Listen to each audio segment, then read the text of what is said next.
Good morning, everybody. Uh, Today we will go with the very basic thing. We have done this before, but we will do it in a slightly different way with my face on.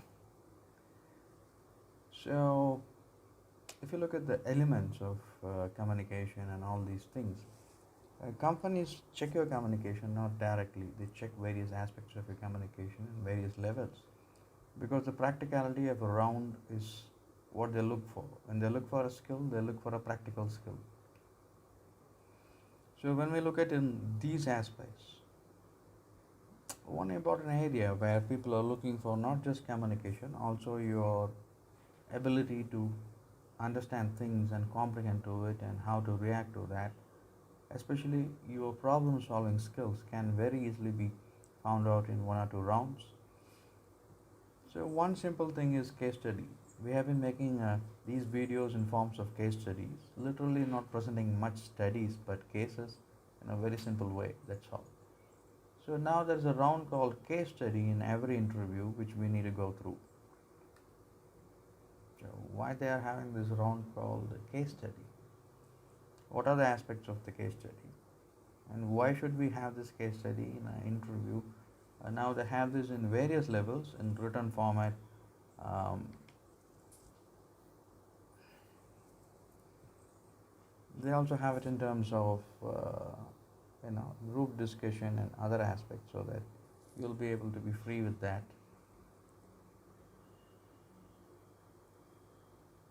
So they're asking you to do it as a group, they're asking you to doing it as an individual, they're asking you to do it verbally, they may ask you to do it in a written form also.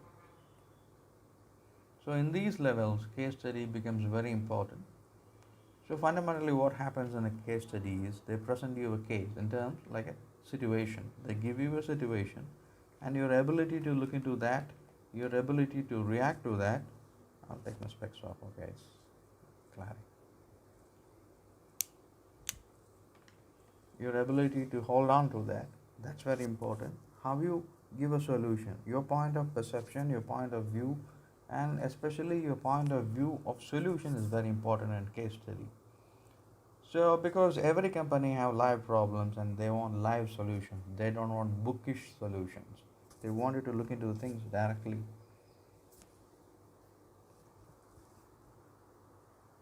Of course, as we said, problem solving skills, because your ability to solve the problem is not just related with company's growth alone, it's in your own growth also.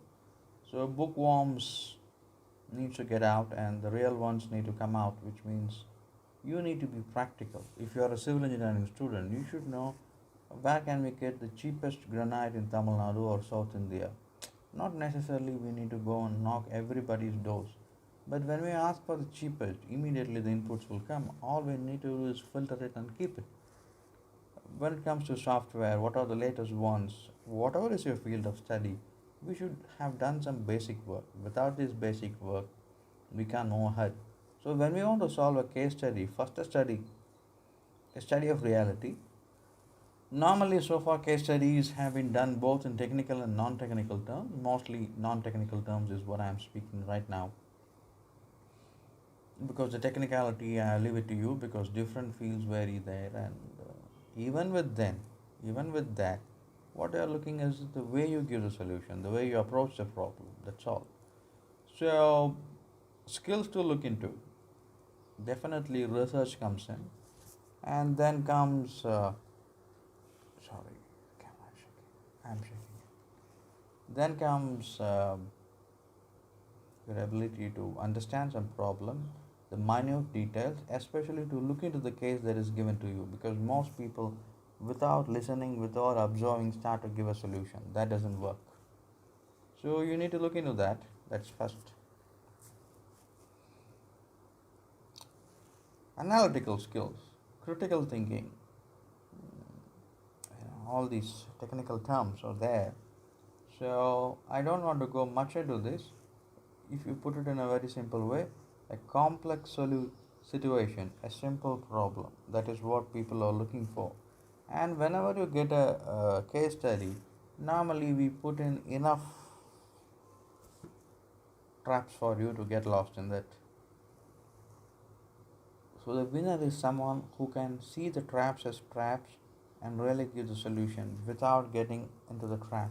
So you need to be very focused, rational, systematic, of course.